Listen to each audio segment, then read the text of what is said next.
Janasena parliamentary కమిటీల ఎంపిక కసరత్తు దాదాపుగా పూర్తయినట్లు తెలుస్తోంది. నేతలు, కేడర్కు పార్టీ అధినేత పవన్ కళ్యాణ్ విడివిడిగా కమిటీలను ఏర్పాటు చేయనున్నారు. 25 పార్లమెంటరీ స్థాయి పార్టీ కమిటీలలో స్థానిక నేతలకు స్థానం కల్పిస్తూ తుది జాబితాను సిద్ధం చేసినట్లుగా తెలుస్తోంది. రేపు తుది జాబితాను పరిశీలించనున్నారు జనసేనాని. ఈ నెల 20వ తేదీన జనసేనాని కమిటీలను ప్రకటించే అవకాశం ఉంది.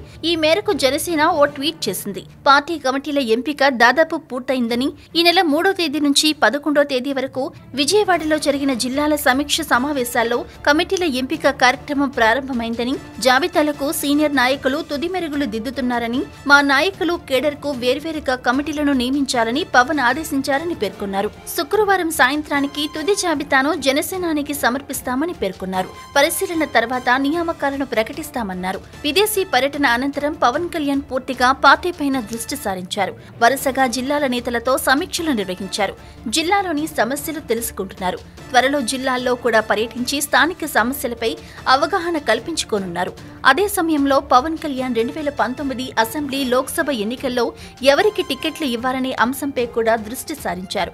175 నియోజకవర్గాలు, 25 లోక్సభ స్థానాల్లో జనసేన పోటీ చేసే అవకాశం ఉంది. అయితే వామపక్షాలతో పొత్తు కుదిరితే కొన్ని సీట్లు వారికి కేటాయిస్తారు. కానీ ఏపీలో ముఖ్య పార్టీలైన తెలుగుదేశం, వైఎస్ఆర్ కాంగ్రెస్ లేదా కాంగ్రెస్, భారతీయ జనతా పార్టీలతో పొత్తుకు జనసేనాని సిద్ధంగా లేరు. పవన్ కళ్యాణ్ ఈసారి ఎన్నికల్లో బ్యాలెన్స్ గా టికెట్ ఇచ్చే అంశంపై దృష్టి సారించారు. కొత్తగా స్థాపించిన పార్టీ కాబట్టి సీనియర్లకు, అలాగే కొత్త తరానికి అవకాశం ఇవ్వాలి కాబట్టి ఉత్సాహవంతులైన యువతకు, అలాగే పార్టీ పట్ల, సమాజం పట్ల నిబద్ధత కలిగిన వారికి ఇవ్వాలని సూచిస్తున్నారు.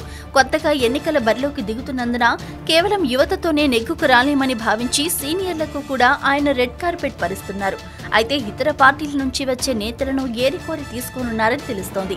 తెలుగుదేశం, వైఎస్ఆర్ కాంగ్రెస్ పార్టీలలో దాదాపు 100కు పైగా అసెంబ్లీ అభ్యర్థుల ఎంపిక ఖరారైనట్లుగా తెలుస్తోంది. క్లిష్టంగా ఉన్న చోట షార్ట్ లిస్ట్ తయారు చేస్తున్నారు. అయితే చాలా చోట్ల టీడీపీ, వైసీపీలతో పాటు బీజేపీ, కాంగ్రెస్ పార్టీలకు చెందిన అసంతృప్తులు జనసేన వైపు వచ్చే అవకాశాలున్నాయి.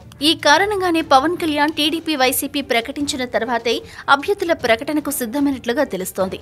ఎన్నికలు సమీపిస్తున్న నేపథ్యంలో టీడీపీ, వైసీపీలలో టికెట్ ఆశించి రానివారు జనసేన వైపే మొగ్గు చూపే అవకాశాలు ఉంటాయి. పవన్ కూడా కొన్ని స్థానాల్లో సీనియర్ల కోసం వేచి చూస్తున్నారు.